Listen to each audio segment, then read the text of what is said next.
Mike Bond here in Newark, New Jersey with UFC on ESPN 5 headliner Robbie Lawler, who fights Colby Covington Saturday night. Robbie, welcome back to another main event. How much difference does it make 5 rounds versus 3 rounds? Your style, there's the whole meme, 5th round, Robbie Lawler, how good you are to close out fights there. Is it more, enjoyable for you, your style, to be fighting 5 rounds? It really doesn't matter. I mean, obviously, it's extra 10 minutes. You definitely have to be in shape to go 25 at a good pace. So I'm ready to go. I'm ready to fight. So hopefully I don't have to go 25 minutes. Yeah, that's always the hope for sure. And with this matchup in particular, I mean, with Colby's style, I'm sure he's going to be trying to wrestle you a lot in there. If that does turn out for him, I guess if he's able to have some success with the takedowns, I guess more opportunities to start the fight standing or the round standing. Yeah, obviously all the fights start standing, but he's going to mix it up on his feet and be well-rounded and disguise stuff and keep me off guard. I'm definitely ready for stand-up and wrestling. Yeah, and just to go how this fight really came together, obviously you're supposed to fight, at first it seemed like the Ben Askren rematch was going to happen, then you were scheduled to fight Tyron. I know we had asked you at the press conference when the Tyron fight was announced, the rematch, if you were, disappointed the Askren fight didn't come together. You said not too much, you were looking forward to that fight. Was there any disappointment when the Woodley fight fell apart?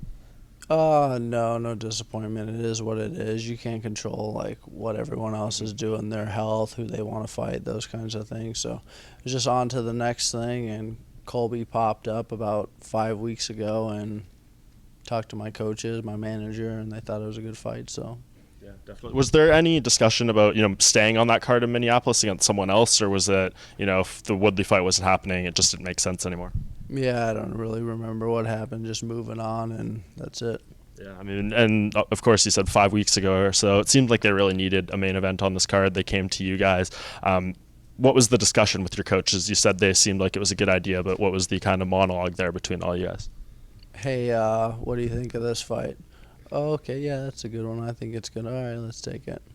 Yeah. And I mean, with Colby, obviously, Colby's Colby. He's one of the most outspoken people in the division. Was there a desire to fight him prior, to being offered this fight? No, not really. It just came out of nowhere and accepted. He's a fighter on a roll, big main event in Newark, so it is what it is. Yeah. Have you been, since then, he's made it very clear how he feels about you. He said all the stuff about you leaving ATT, calling you a traitor, saying you turned your back on the gym. I think some of it has got to you, and you've spoke about it in interviews. Did this surprise you, though, what he's done since this fight has been announced, the things he's been saying about you? No, I don't really pay attention to those things. I don't really.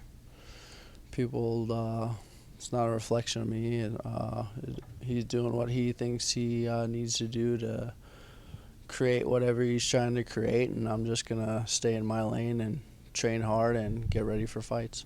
Is there any desire to set the record straight on, he's saying all these things about why you left the gym? Do you care to weigh in? No, I don't really care. It doesn't bother me. I mean, I'm happy. My family's happy. I'm happy with where I'm going, how I'm growing, and I don't really look in the past. I'm just learning, trying to grow and be a better fighter, be a better person. Yeah. How is this gym helping you grow? And you've seen so many looks, so many different coaches. I've seen and done it all in the sport through your career. What are you learning, and what's the advantage of being in your training environment now?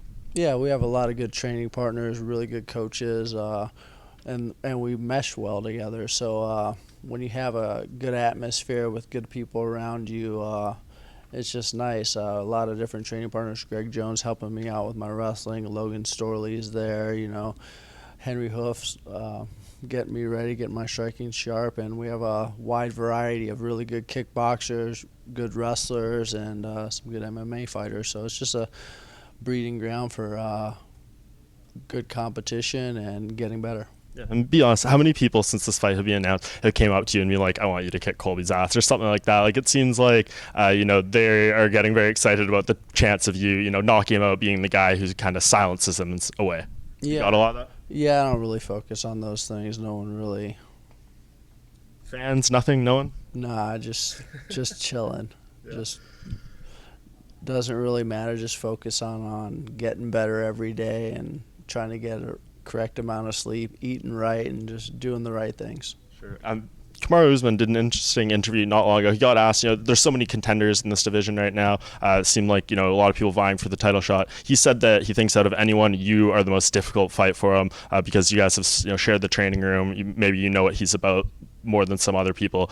Did that get to you at all? And what do you kind of make of that compliment in some way, saying that he thinks you're the toughest fight for him?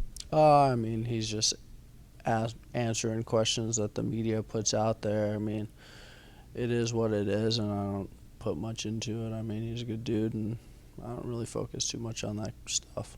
When you look at him though as the champion, I mean, do you feel like, oh, okay, I want the belt back. That's a guy I feel confident in beating. I don't really look at him that way. It's just another training partner, a guy who helping our team get better, and I'm just another guy training with me and getting better. I mean, not putting labels on anybody. And Dana just said a couple days ago that if Colby wins this fight, he's getting the title shot. He's next. Has there been any discussion on your side and what that could mean for you if you win here? No, there's been no discussion. I'm just focusing on Saturday, then getting back home and hopefully start working out on Monday, and then take a few days off, go on a mini vacation, and get back to work the following Monday. So, I mean, it's just business as usual, day to day, get my weight down, focusing on those things. I can't really control what Dana's doing or what he said, she said, all those aspects of life. It's just not that important to me. Is it fair to say, though, that your ultimate goal is to become UFC champion again still? My main goal is to get better every day, plain and simple, and then everything else takes care of itself. Very interesting. Okay, and I know, like I said earlier, I think a lot of people are hoping to see you knock out Colby Covington in this fight just because of his personality and everything. Is that how? I mean, I'm sure when you think of yourself winning fights, that's how you want to win most of them. But do you envision a knockout ending this fight? Yeah, I always try to get knockouts. I try to envision knockouts, and when I'm training, I hit the heavy bag and the pads like I'm going out there and taking somebody out. So that's always the main goal, go out there, be devastating, and put some punishment on somebody. Just last thing, we've been asking fighters about this fight, their predictions and everything. And just when your name comes up, every fighter you talk to on the rest of the card, they get so excited that they get to share a card with you. Keep saying everyone that Robbie Lawler is your favorite fighter's favorite fighter. When you hear that kind of stuff, like other fighters maybe coming up asking you for pictures, stuff like that, does that make you feel good? I feel good anyways, but I just look at myself as just another guy out here that, I mean, just trying to strive and get better, try to grow as a fighter. And it's nice that these fighters appreciate what I bring to the table, and it's cool. Awesome. Well, we're really looking forward to a huge fight here in the welterweight division. Robbie, thank you very much for the time. Yep, thank you.